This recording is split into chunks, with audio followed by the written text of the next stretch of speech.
Our last style period for this semester is the early Romantic period, and some of the topics we're going to start to build the cultural context are revolution, expansion, individualism, and focusing in on Beethoven and his career as a good example of this move into a new style period.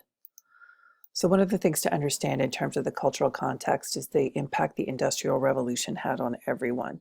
So with new technologies and an economy based on manufacturing by machine, for musicians that meant more instrument making firms, so more instruments were available and they were more affordable, and there were more people in the middle class who had money for instruments and music and lessons and concert tickets.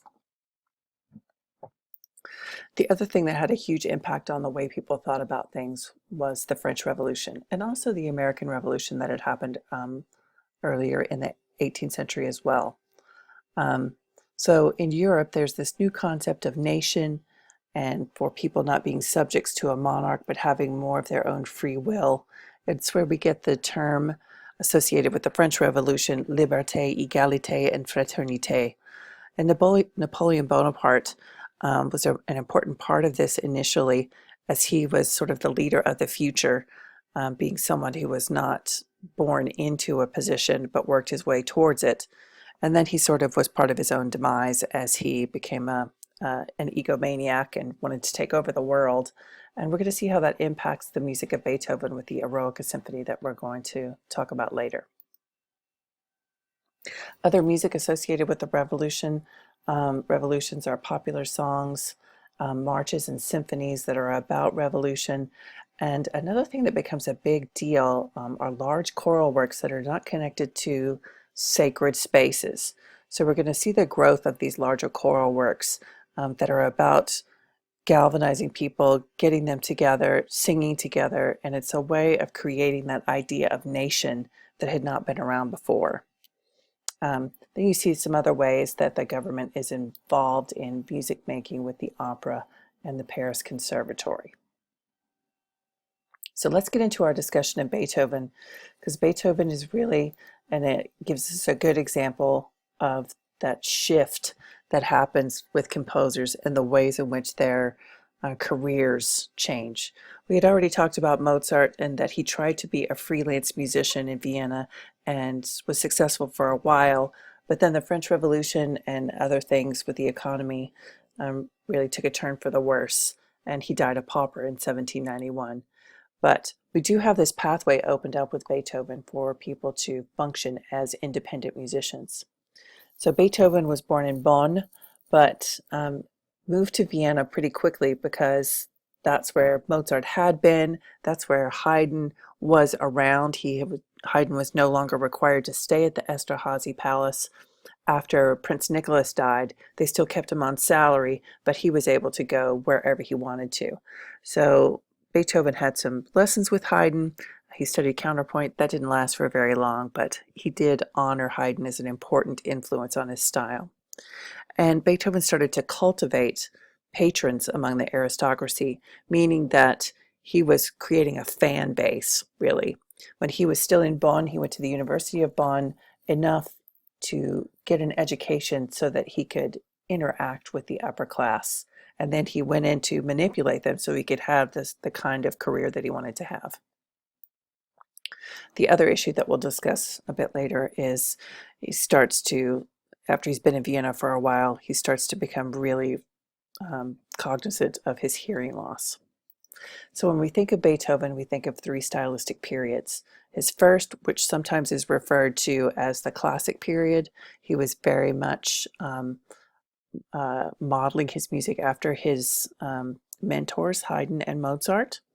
And when he moved to Vienna, he became established as a pianist. He started doing public and private concerts and taught well-to-do students. Very similar to what Mozart had done when he moved to Vienna in 1781. He found a pretty dependable, noble person, Prince Karl von Lichnowsky, who helped him make connections and be successful as a freelance musician. His second style period is often referred to as his heroic style period, which starts in 1802. And we see a new level of drama and expression in his work. And the Eroica Symphony that you're going to listen to and we're going to talk about is a great example of that. He's Beethoven has developed an important reputation as a pianist and a composer, and he's starting to become very well known as not just for piano, but for symphony and string quartets, and is pretty well established in Vienna. So you can see other information there about his career. In 1802 is when he really has a psychological crisis. Beethoven had, after his father passed away, had sort of taken over, taking care of his mother and his brothers, and he wrote a letter to them from Heiligenstadt, which was a spa town in Germany. He had tried all other kinds of remedies to deal with his deafness, and the doctors had finally just said, we really can't do anything about this. So he thought about committing suicide. But in this letter to his brothers, he said, I've thought about this, but I've decided to not do it because I have so much music in my head that I feel it's my responsibility to the world to continue to compose. And that also really changes the tenor of his music during this time period. So he played in public less and less. He composed mostly and then occasionally conducted. And then his last style period is from 1815 to 1827. And that's when his hearing was really completely gone and his music becomes much more modernistic with a lot more dissonance, a lot more intensity.